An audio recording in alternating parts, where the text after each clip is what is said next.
Could the Warriors be on the verge of reuniting the Curry brothers in the Bay Area? Rumors are swirling about a potential trade that could bring a sharpshooting guard back to Golden State, adding depth to their backcourt and igniting the familiar chemistry that fans have loved. With the team seeking a reliable playmaker off the bench, this move could be a game changer for their championship aspirations. Make sure to subscribe and hit that like button to stay updated on all the latest Warriors news. The Golden State Warriors are at a pivotal crossroads right now, and the buzz surrounding a potential trade for Seth Curry from the Charlotte Hornets is definitely worth diving into. Imagine the Warriors pairing up superstar Stephen Curry with his younger brother. What a storyline that would be. Their parents, Dell and Sonia Curry, would have an easy time cheering for both sides during matchups. But let's get into the nitty-gritty of what this could mean for our beloved Dubs. We all remember how impactful D'Anthony Melton was for the Warriors before his unfortunate season-ending ACL injury. He brought that sharpshooting ability and versatility that the team desperately needs off the bench. Seth Curry could easily fill that role. This season, despite not launching a high volume of three-pointers, he's still knocking down 41.2% of his attempts. That's not just good, it's exactly what the Warriors could use to space the floor.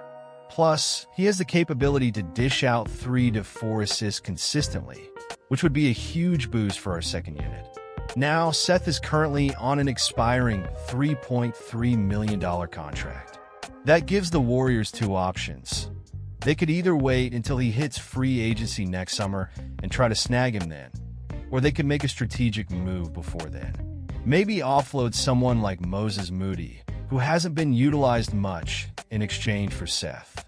It seems like a win-win to clear some of that crowded guard depth while also adding a quality player who knows how to play off his brother. But here's where it gets tricky. While Seth can shoot the lights out, he's not known for his defense. Definitely not in the same realm as Melton.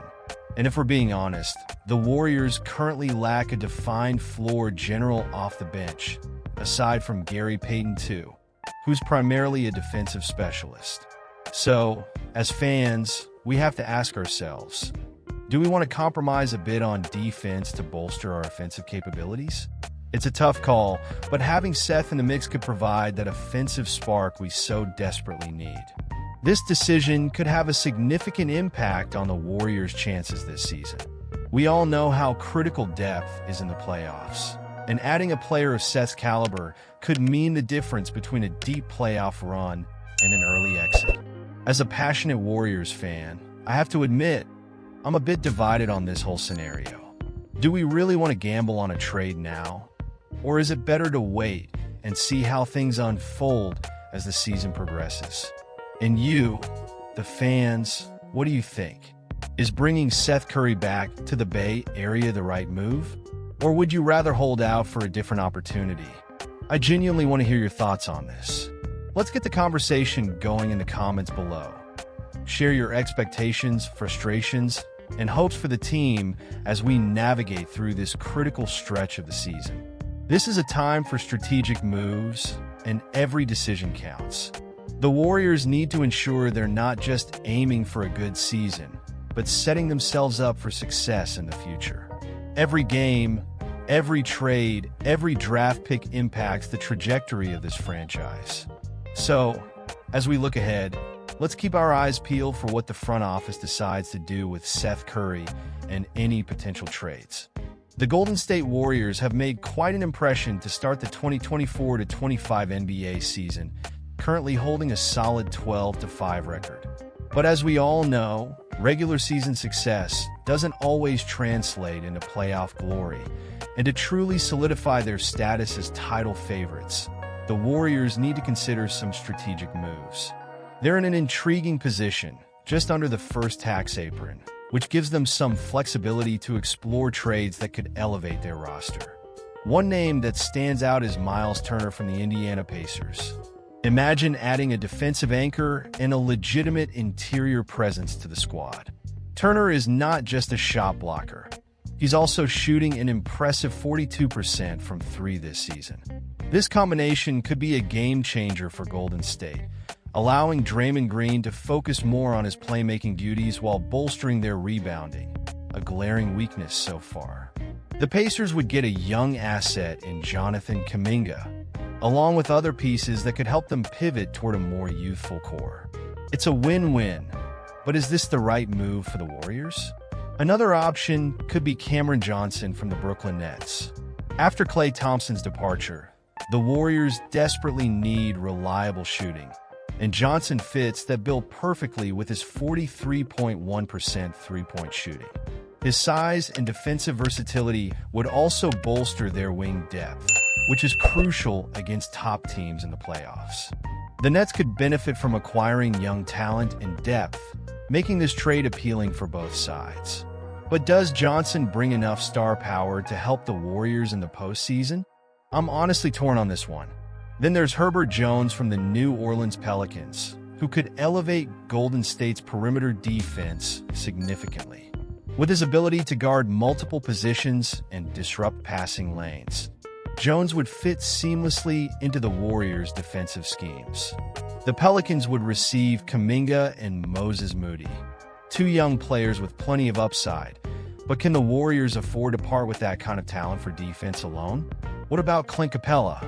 The Warriors could use his rebounding and rim protection. He's a reliable interior player, and while he doesn't stretch the floor, his finishing ability around the rim could complement the Warriors' style. The Hawks would get some solid depth pieces in return. But is Capella the type of player who can help Golden State reclaim their championship status? Then we have Nick Claxton. He's younger and brings a level of athleticism that could energize the Warriors' frontcourt. His ability to defend guards and finish at the rim would add a different dynamic to Golden State's offense. The Nets would get a talented young player in Kuminga and solid depth in Payton and Looney. But would Claxton be the answer to the Warriors' needs?